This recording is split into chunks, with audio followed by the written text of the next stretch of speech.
Hi friends, welcome to அம்மா சமையல். அம்மா இன்னைக்கு உங்களுக்கு ஒரு கப்பு அரிசி மாவில் ஒரு புதுவித ஸ்வீட் பண்ணி காட்டுறேன், வாங்க பார்க்கலாம்.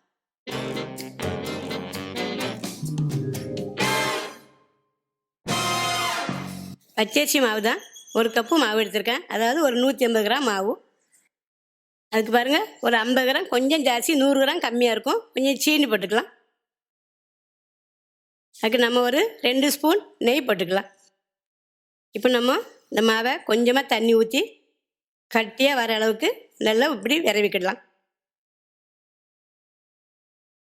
பாருங்கள், நம்ம இப்படி கட்டியாக பிசைஞ்சுக்கிடணும்.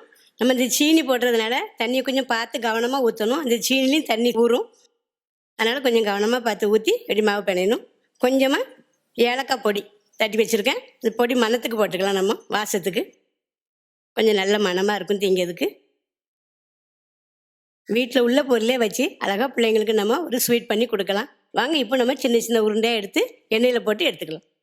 இப்போ ஸ்டவ்வில் ஒரு தவா வச்சுக்கலாம். தவாவில் நம்ம ஸ்வீட் முங்கி எந்திக்கிற அளவுக்கு எண்ணெய் ஊற்றிக்கலாம். இப்போ எண்ணெய் காயட்டும். நம்ம மாவு பிசைஞ்சு வச்சுருக்கோம்ல, இப்போ நம்ம இதை உருண்டையாக பிடிச்சி வச்சுக்கலாம்.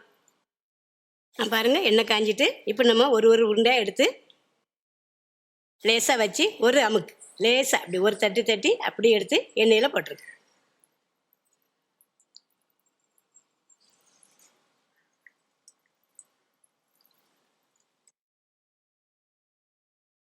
அரிசி மாவுங்கிறதுனால நமக்கு நல்லா மொறுன்னு அழகான ஸ்வீட்டு கிடைக்கும். திங்க ரொம்ப டேஸ்ட்டாக இருக்கும். பிள்ளைங்க நல்லா விரும்பி சாப்பிடுவாங்க. பிள்ளைங்க கேட்டாங்கன்னா பட்டுன்னு ஒரு 10 நிமிஷம் தான் ஆகும்.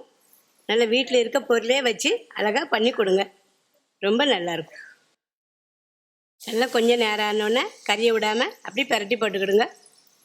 நல்லா பொன்னிறமாக வந்தோடனே எடுத்துடலாம். மைதா கோதுமைலாம் விட அரிசி மாவு ரொம்ப நல்லது, உடம்புக்கும் நல்லா ஹெல்த்தியாக இருக்கும். அழகாக பண்ணி நம்ம சாப்பிட்லாம். ஸ்டவ் ரொம்ப கூட்டி வைக்க வேண்டாம். நல்லா ஸ்டவ்வை ஸ்லோவாக வச்சு அழகாக அமைதியாக வச்சு எடுங்க.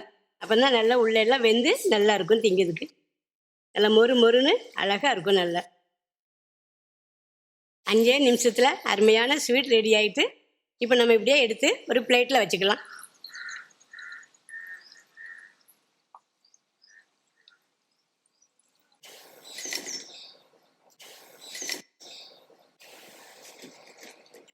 பாருங்கள், 5 நிமிஷத்தில் அருமையான ஸ்வீட் ரெடி ஆகிட்டு. பச்சரிசி மாவு தான், அழகாக வீட்டில் இருக்க பொருளே வச்சு பிள்ளைங்களுக்கு நல்லா செய்து கொடுங்க. பாருங்கள், ரெண்டாக அப்படி பிச்சு உள்ளே பாருங்கள் என்ன அழகாக வெந்து மாவு அழகாக இருக்குது. நல்லா இப்படியே நம்ம சாப்பிடலாம். அம்மா பண்ண இந்த ஸ்வீட் உங்களுக்கு பிடிச்சிருந்தா லைக் பண்ணுங்கள், கமெண்ட் பண்ணுங்கள், ஷேர் பண்ணுங்கள். அம்மா சேனலை மறக்காமல் சப்ஸ்கிரைப் பண்ணுங்கள். ஃப்ரெண்ட்ஸ் மார்க்கெல்லாம் ஷேர் பண்ணுங்கள். தேங்க்யூ.